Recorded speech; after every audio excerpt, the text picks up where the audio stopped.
Wealthy family ignores homeless man at dinner, but his true identity leaves them in shock. The moon shone, reflecting off the glass surfaces of the skyscrapers and creating a spectacle of lights that danced on the busy streets. In the heart of this hustle and bustle, a black Bentley stopped in front of the luxurious restaurant La Couronne. The car doors opened delicately, and the Livingston family disembarked with an elegance that exuded wealth and privilege. John Livingston, a middle-aged businessman with a cold, calculating gaze, adjusted his tie before entering. Catherine, his wife, wore a designer dress that cost more than the annual salary of many. Their children, Ethan and Madison, followed their parents with restrained smiles, but the disdainful looks in their eyes betrayed a sense of superiority. As they walked toward the restaurant, the scene around them was a reflection of the inequality that permeated the city. An elderly man, in tattered clothes, rummaged through a trash can on the corner, searching for something to eat. The Livingstons passed by him as if he were invisible, their minds too occupied with the pleasures awaiting them in the luxurious restaurant. Catherine's disdainful gaze, the wife and famous philanthropist, strongly contrasted with the image the Livingston family cultivated in the media, where they were known as generous philanthropists who helped the poor and needy. But in reality, this facade was carefully constructed to maintain fame and social prestige, serving as a tool to leverage their businesses. Each donation or charity event was meticulously calculated to attract media attention, ensuring that their companies continued to thrive under the aura of benevolence they projected, while in private, they despised those they claimed to help. As soon as they crossed the door of La Couronne, they were greeted by Miguel, the mate, who smiled cordially. "Welcome to La Couronne. Please, follow me to your table." He led them to a table with a view of Central Park, where the vibrant greenery contrasted with the city's gray asphalt. The chairs were upholstered in red velvet, and every detail was designed to provide a unique experience for the customers. Miguel was a middle-aged man from humble beginnings. He had worked at the restaurant for years, witnessing the parade of wealth and power that passed through those doors every day. Despite his servile role, he carried with him a sense of dignity, something he maintained despite the condescending remarks and disdainful glances he regularly received. As they settled in, the Livingstons began to review the menu. Catherine mentioned the truffled mushrooms, and the children nodded. Ethan, trying to seem more interested in what was going on around, casually asked, "What did you think of the last trip to Paris, Mom?" Catherine, visibly pleased with the opportunity to brag, replied, "Magnificent. 5-star hotel had an out-of-this-world spa, and the shops, each collection more stunning than the last." The conversation flowed between comments about fashion and discreet laughter. Ethan, who was studying business in college, spoke about his classmates with an arrogance that reflected the elitist environment in which he had grown up. Madison, in turn, mentioned the latest fashion trends she had seen in a luxury magazine. Across the hall, Miguel observed the family with a mix of resignation and curiosity. He had seen many families like theirs, rich, powerful, and often disconnected from the realities of life outside their privileged circle. However, there was something about the Livingstons that bothered him more than usual. Perhaps it was the coldness in their gazes, or the disdainful tone with which they spoke of others, or the false fame of the family. Suddenly, the restaurant door opened again. A man entered, his modest appearance contrasting sharply with the luxury of the place. Tom Miller, dressed simply and with a weary expression, attracted curious and judgmental looks.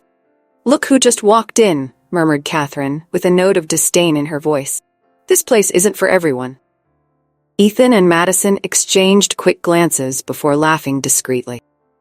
Tom, oblivious to the stares, approached a table and politely asked for a glass of water.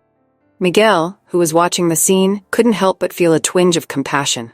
He knew what it was like to be judged by appearances, and Tom's suffering touched him in a way he couldn't ignore. The Livingston family, on the other hand, couldn't hold back. "It's a shame people like that invade classy places," said Catherine, loud enough for Tom to hear. "He probably can't even afford a meal here." The laughter and malicious comments from the family spread across the table, while Tom, sensing the hostile atmosphere, maintained his dignity. He didn't let the humiliation affect him. But the Livingston family's attitude became a cruel reflection of a society that values superficialities over human essence. "Maybe he's just looking for a place to warm up," Ethan commented, with a mocking smile. "We could call security if you'd like." Miguel, noticing the growing tension, returned to his work, couldn't help but lament the situation. He knew the struggles of many and understood that the Livingstons' disdain was a symptom of something larger, a disconnect between different worlds that rarely intersect. As the Livingston family continued in their little world of laughter and condescension, Tom approached their table, his posture firm and determined. "Excuse me," he began, his voice calm and respectful.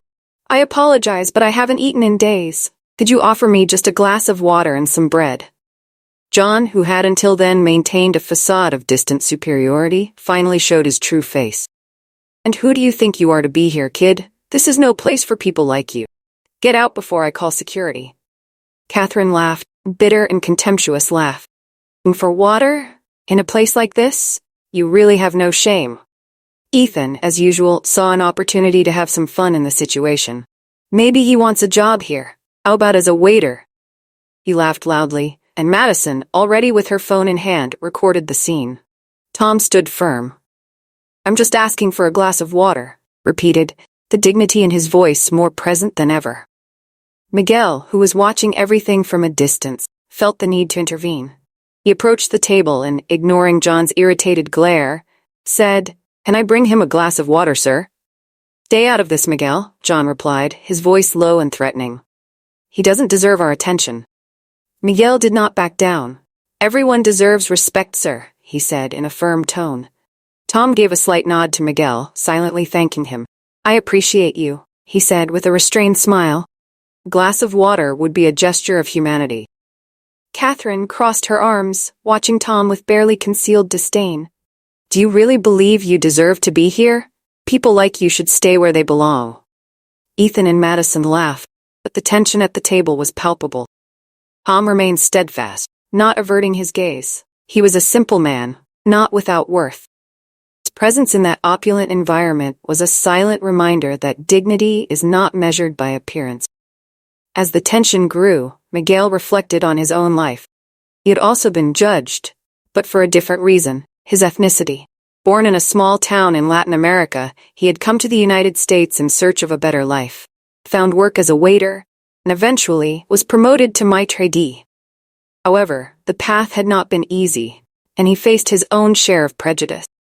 The episode with Tom brought back painful memories of his arrival in New York, when he struggled to find his place in a world that often saw him as inferior.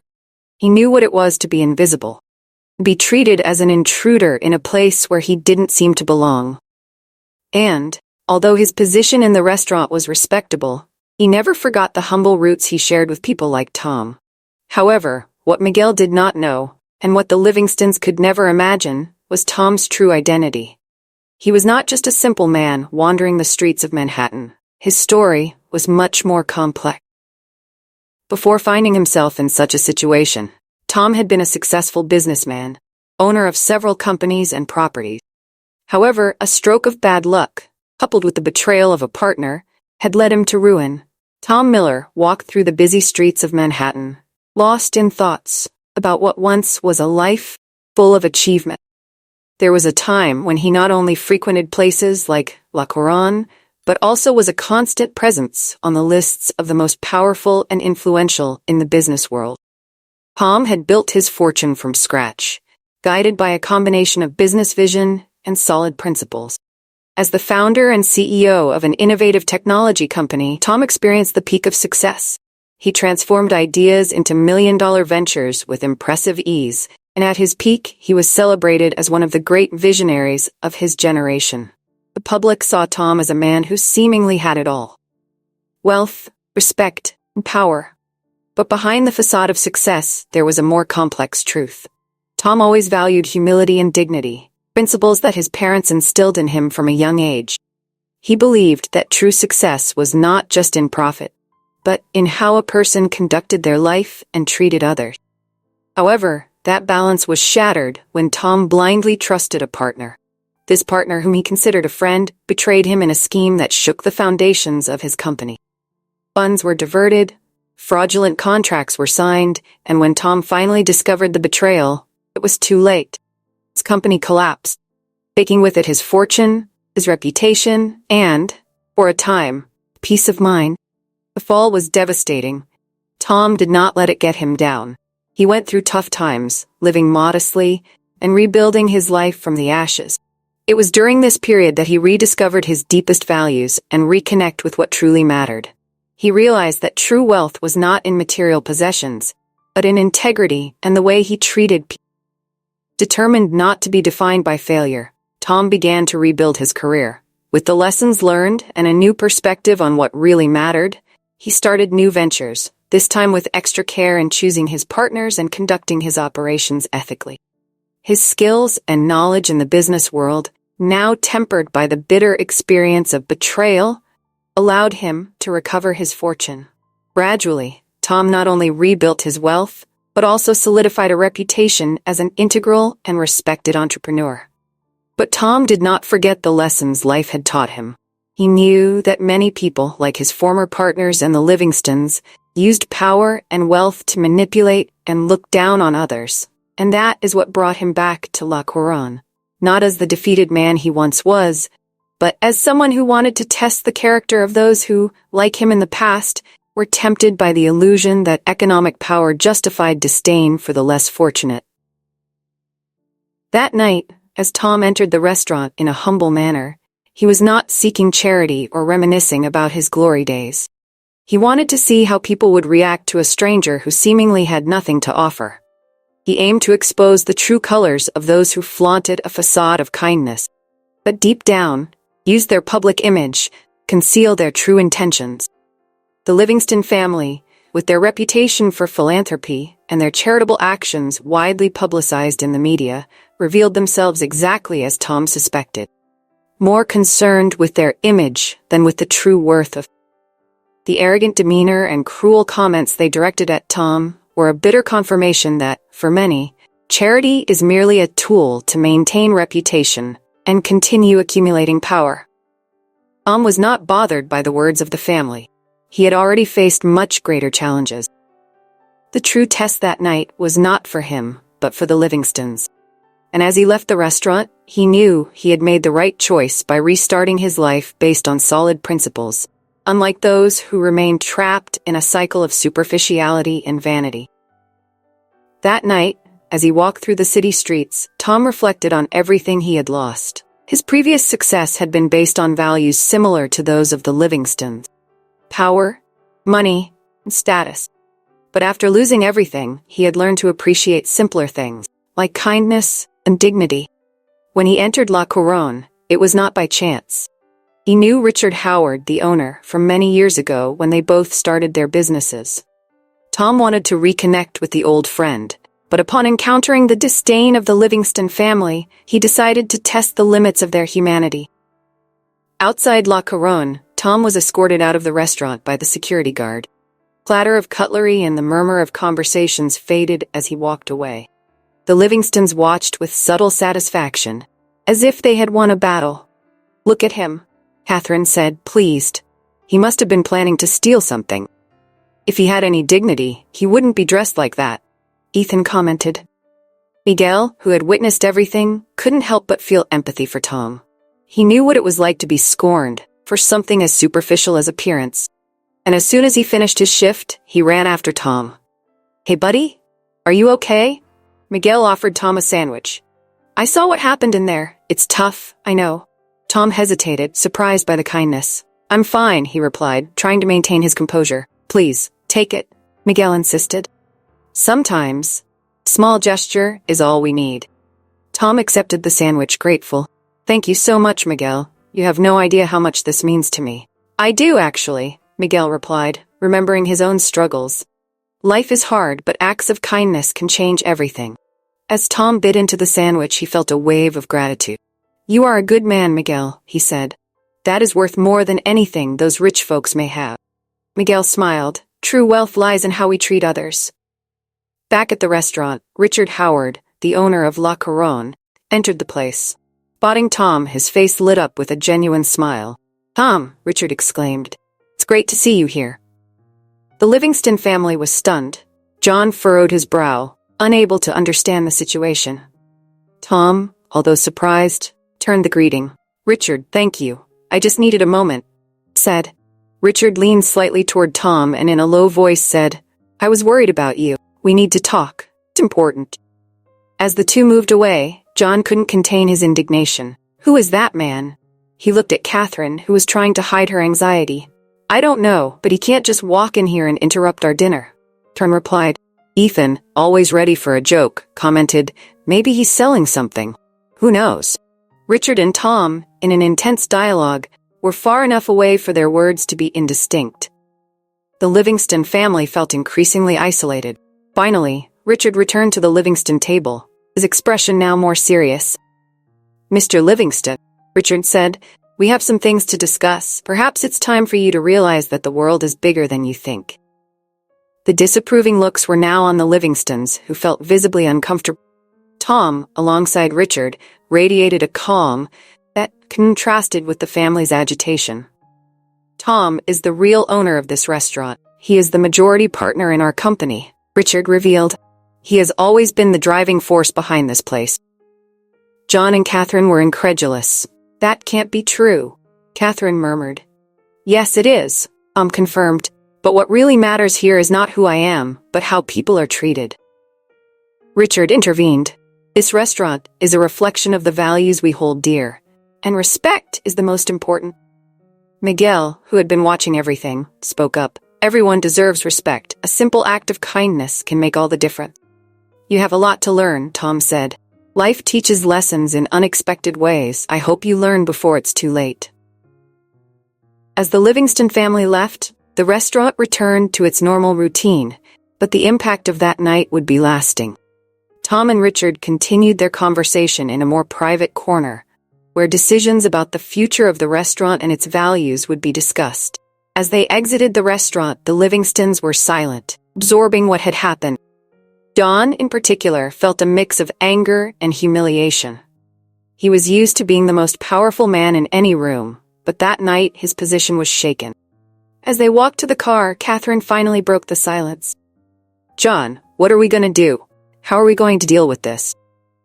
John didn't respond immediately. He was lost in his own thoughts, trying to process what it meant to be confronted by someone like Tom.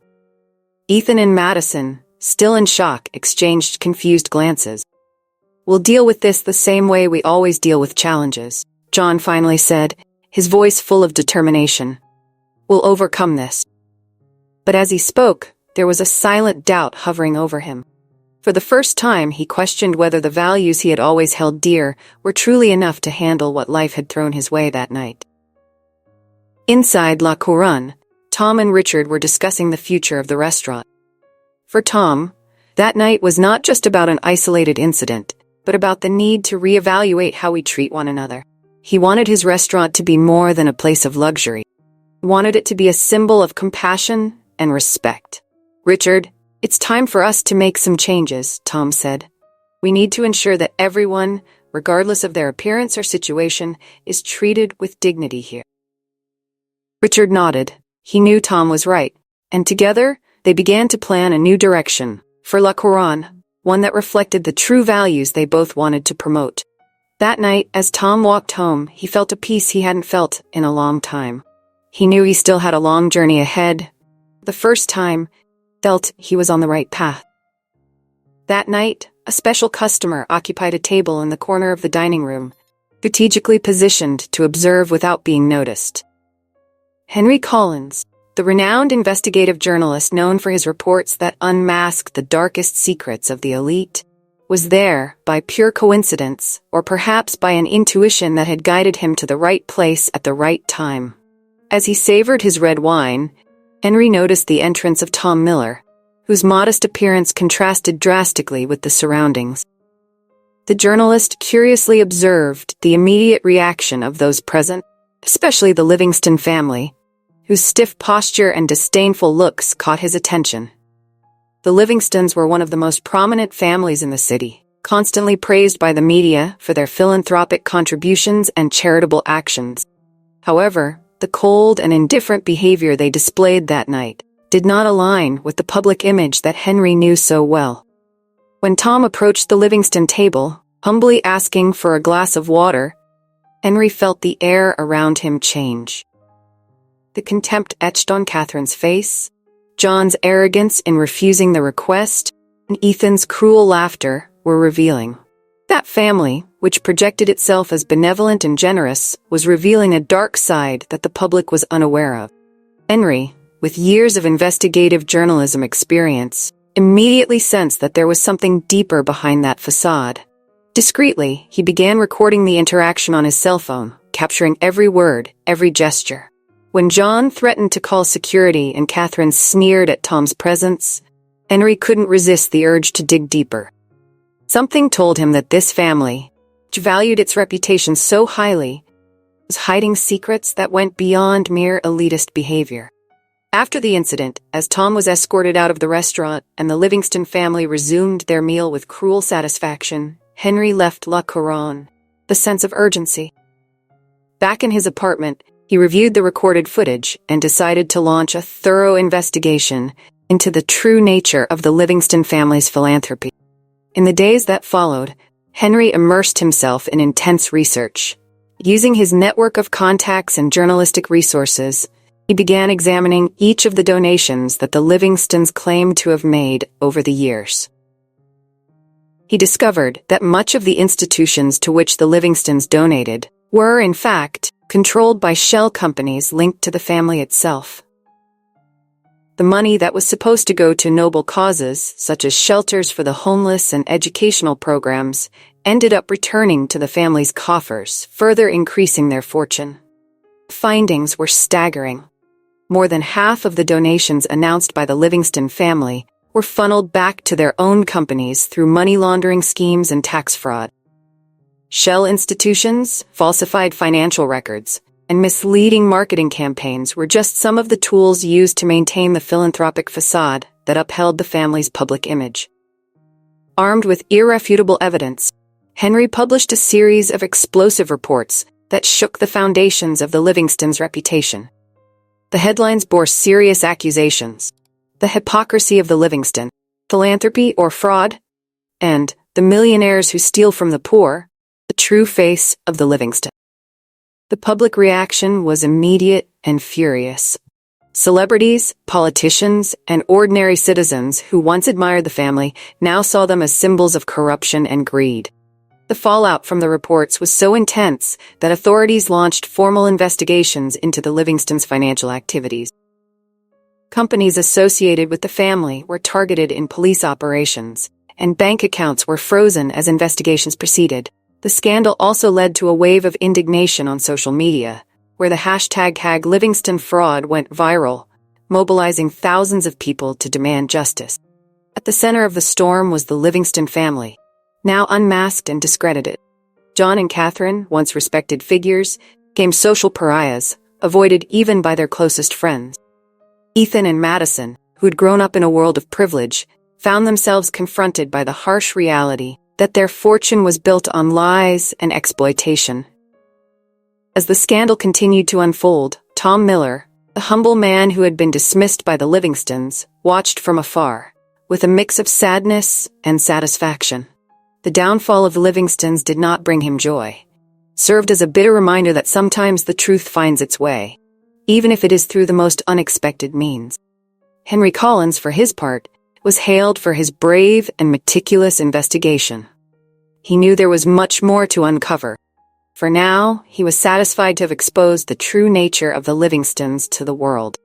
And as the investigations continued, he prepared for the next big story, always keeping his eyes open for the truth, wherever it might be hidden. The Livingston family, on the other hand, would face a different challenge. They would have to confront their own prejudices and learn to see the world in a different way. And although change would be difficult, perhaps, just perhaps, that night had planted the seed for something new. As the two worlds, Tom's and the Livingstons, drifted apart once again, there was hope that in the future, they would meet in a more understanding and humane way. Because in the end, what really matters is not what we have, but how we treat others along the way. If you enjoyed this story of twists and revelations, don't forget to like the video, subscribe to the channel, and turn on the notification bell so you don't miss any content. Share with your friends and let us know in the comments what you would do. You were in Tom's place. But do you believe that appearances really can be deceiving?